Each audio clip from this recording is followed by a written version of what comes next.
दोस्तों सोचो, अगर कोई ऐसा इंसान आपके घर आ जाए जो कहे कि तुम्हारे परिवार की जिंदगी उधार की है और अब कर्ज चुकाने का समय आ गया है, तो क्या होगा? और अगर उसी वक्त आसमान से बिजली गिरने लगे, मरे हुए लोग वापस जिंदा हो जाएं और पूरा खानदान कुछ ही मिनटों में खत्म हो जाए, तब? आज की कहानी एक ऐसे रहस्यमयी लड़के की है जो पहाड़ों से नीचे उतरता है सिर्फ मौत का कर्ज वसूलने के लिए। उसके पास ऐसी ताकत है कि यमराज भी उससे डरते हैं और जो भी उससे टकराता है उसका नाम दुनिया से मिट जाता है। लेकिन कहानी में ट्विस्ट तब आता है जब यह लड़का शहर की सबसे खूबसूरत लड़की, एक खतरनाक चुड़ैल और बड़े बड़े भ्रष्ट अधिकारियों के बीच फंस जाता है। तो वीडियो को आखिर तक जरूर देखना, क्योंकि आज की कहानी में एक्शन, कॉमेडी, रोमांस, बदलाव और अलौकिक शक्तियों का ऐसा तूफान आने वाला है जिसे देखकर आपका दिमाग हिल जाएगा। कहानी शुरू होती है कुनलुन पर्वत से, जहां एक रहस्यमयी संप्रदाय रहता है। इस संप्रदाय का गुरु पूरी दुनिया में सबसे खतरनाक और शक्तिशाली माना जाता है। लोग कहते हैं कि उनके पास ऐसी किताब है जिसमें इंसानों की जिंदगी और मौत लिखी होती है। उनके पास एक शिष्य भी है, राहुल कुमार। बाहर से देखने में भोला, मजाकिया और थोड़ा पागल लगने वाला राहुल असल में बहुत खतरनाक शक्तियों का मालिक होता है। एक दिन राहुल गुरुजी के मगरमच्छ के बच्चे को भूनकर खा जाता है। गुरुजी गुस्से से पागल हो जाते हैं, लेकिन राहुल मासूम बनकर कहता है कि गुरुजी रोज उसे शाकाहारी खाना खिलाते हैं, इसलिए वह भूख से मर रहा था।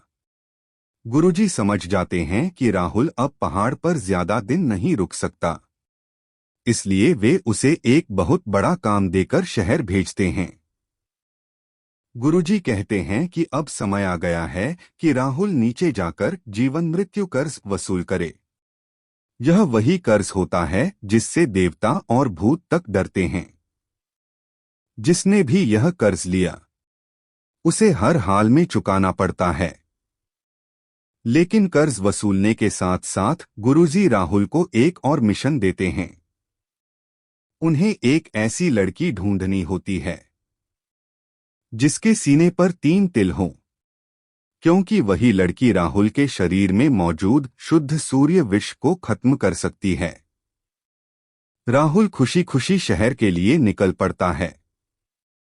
पहाड़ों से पहली बार शहर आने वाला राहुल हर चीज देखकर हैरान हो जाता है। बड़ी बड़ी इमारतें, चमकती लाइटें, अजीब कपड़े और खूबसूरत लड़कियां, उसके लिए सब नया होता है।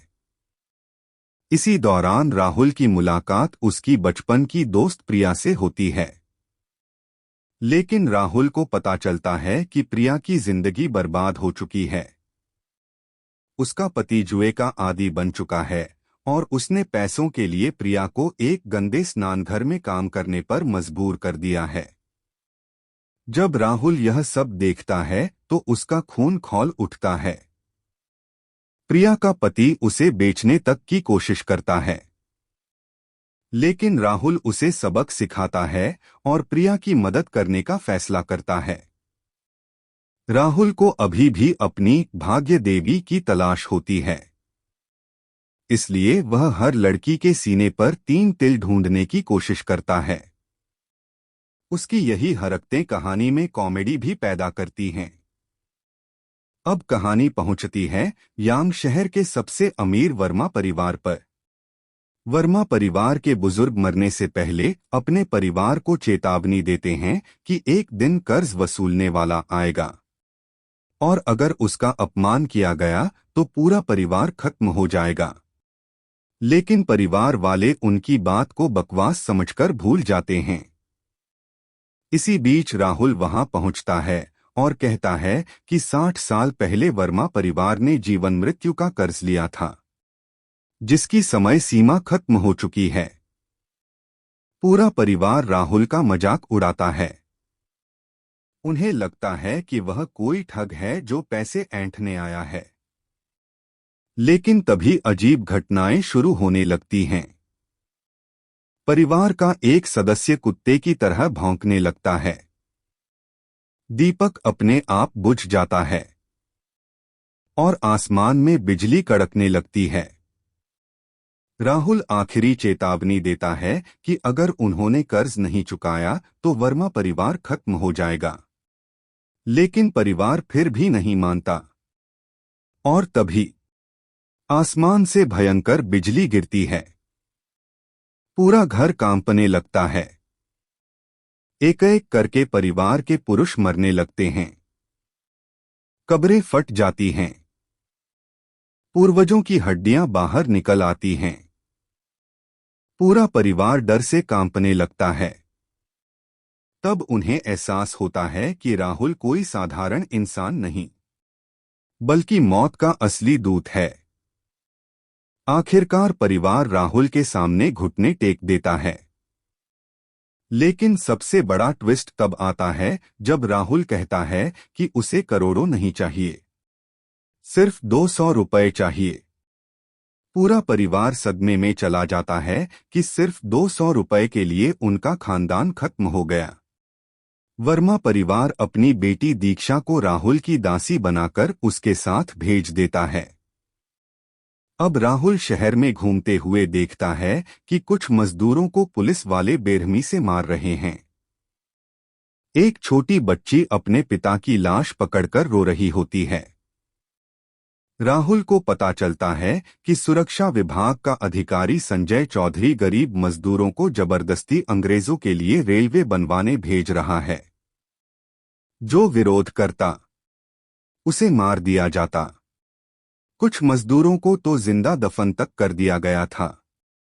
राहुल मृतकों की आत्माओं को वापस बुलाता है। यह देखकर हर कोई डर जाता है। आत्माएं बताती हैं कि संजय चौधरी ही असली हत्यारा है। राहुल अपनी किताब में उसका नाम ढूंढता है। उसमें लिखा होता है कि उसने सैकड़ों लोगों की जान लेकर मौत का भारी कर्ज लिया है। राहुल सीधे संजय चौधरी के अड्डे पर पहुंच जाता है। वहां बड़े बड़े अधिकारी शराब पीते हुए गरीबों की मौत पर हंस रहे होते हैं। राहुल उन सबको चेतावनी देता है, लेकिन वे उसका मजाक उड़ाते हैं। तब राहुल अपनी असली शक्ति दिखाता है। गोली चलती है, लेकिन गोलियां राहुल को छू तक नहीं पाती। सभी डर जाते हैं। राहुल एक एक करके उन भ्रष्ट लोगों का हिसाब करता है, जिन लोगों ने गरीबों का शोषण किया होता है। वे सब अपने कर्मों की सजा भुगतते हैं। अंत में संजय चौधरी भी राहुल से दया की भीख मांगता है। लेकिन राहुल कहता है कि जिन सैकड़ों लोगों को उसने मारा, उनके लिए न्याय जरूरी है। और फिर राहुल उसकी आत्मा तक नष्ट कर देता है। पूरा शहर राहुल को देवता मानने लगता है। यहीं से कहानी में एंट्री होती है नेहा सिंह की। नेहा 9 शहरों के सेनापति कपिल सिंह की बेटी होती है। वह राहुल को ढूंढ रही होती है क्योंकि उसके परिवार पर एक भयानक संकट मंडरा रहा होता है। कपिल सिंह एक ईमानदार और देशभक्त अधिकारी होते हैं, लेकिन पिछले 2 सालों से उनके महल में अजीब घटनाएं हो रही होती हैं। पेड़ सूख रहे होते हैं, लोग बीमार हो रहे होते हैं और हर जगह डर का माहौल होता है। नेहा राहुल को अपने घर ले जाती है। रास्ते भर राहुल शहर की चीजें देखकर बच्चे की तरह खुश होता रहता है। कभी कार की सीट छूता है, कभी लाइटें देखकर हैरान होता है। यही चीज उसके किरदार को मजेदार बनाती है। महल पहुंचने पर राहुल की मुलाकात पंकज जैन नाम के एक नकली तांत्रिक से होती है। वह खुद को बहुत बड़ा साधु बताता है। वह यिनयान ऊर्जा की बकवास करके सबको बेवकूफ बना रहा होता है। राहुल तुरंत समझ जाता है कि वह ठग है, लेकिन वहां मौजूद लोग राहुल पर ही हंसते हैं। पंकज जैन एक सूखे फूल को मुश्किल से जिंदा करता है और सब लोग उसकी तारीफ करने लगते हैं। तभी राहुल सिर्फ हाथ हिलाता है और पूरा सूखा बगीचा दोबारा खिल उठता है। सबके होश उड़ जाते हैं। अब कपिल सिंह को यकीन हो जाता है कि राहुल ही असली महान साधक है। धीरे धीरे राहुल को महसूस होने लगता है कि नेहा वही लड़की हो सकती है जिसे वह ढूंढ रहा था। उधर नेहा भी राहुल से प्रभावित होने लगती है। कपिल सिंह तो यहां तक कह देते हैं कि अगर राहुल उनके परिवार को बचा ले तो वे अपनी बेटी की शादी उससे कर देंगे। लेकिन राहुल साफ मना कर देता है क्योंकि वह पहले अपनी असली भाग्य देवी को पहचानना चाहता है। रात में नेहा राहुल को रिझाने की कोशिश करती है, लेकिन राहुल अपने गुरु की बात याद करके खुद को रोक लेता है। उसी रात राहुल पर एक खतरनाक महिला भूत हमला करती है। राहुल उससे लड़ता है और समझ जाता है कि महल में हो रही सारी घटनाओं के पीछे यही आत्मा है। अगले दिन महल में फिर हंगामा मच जाता है। तभी पंकज जैन वापस आता है और दावा करता है कि वह उस चुड़ैल को खत्म कर देगा। वह एक पुराने पेड़ को काटने का आदेश देता है। राहुल उसे रोकता है क्योंकि उसे पता होता है कि इससे चुड़ैल और ज्यादा खतरनाक हो जाएगी। लेकिन कोई उसकी बात नहीं सुनता। जैसे ही पेड़ कटता है उसमें से खून निकलने लगता है और फिर सामने आती है काजल पांडे की आत्मा। काजल कभी शहर की मशहूर गायिका थी, लेकिन अब वह भयानक चुड़ैल बन चुकी होती है। सब लोग काजल को दुष्ट आत्मा समझते हैं, लेकिन राहुल उसकी आंखों में दर्द देख लेता है। वह उसे मारने की बजाय उसकी कहानी सुनना चाहता है। तभी सच सामने आता है। कपिल सिंह का पालक बेटा नितिन सिंह असल में एक दरिंदा निकलता है। उसने काजल के साथ जबरदस्ती की थी और बाद में उसे जिंदा दफन कर दिया था। इसी दर्द और अन्याय की वजह से काजल की आत्मा बदले की आग में जल रही थी। यह सुनकर पूरा महल सदमे में चला जाता है। नितिन पहले सब झूठ बताता है, लेकिन आखिरकार उसका सच सामने आ जाता है। अब हर कोई चाहता है कि राहुल काजल की आत्मा को खत्म कर दे, लेकिन राहुल कहता है कि इंसान हो या भूत, अच्छे और बुरे दोनों तरह के होते हैं। वह काजल की टूटी हुई आत्मा को अपनी शक्तियों से जोड़ देता है। यह देखकर सभी हैरान रह जाते हैं क्योंकि ऐसा काम देवता भी नहीं कर सकते थे। काजल रो पड़ती है। पहली बार कोई उसे दुष्ट आत्मा नहीं, बल्कि एक पीड़ित इंसान की तरह देख रहा होता है। उधर कपिल सिंह अपने पालक बेटे नितिन को खुद सजा देने का फैसला करते हैं। नितिन भागने की कोशिश करता है, लेकिन आखिरकार पकड़ा जाता है।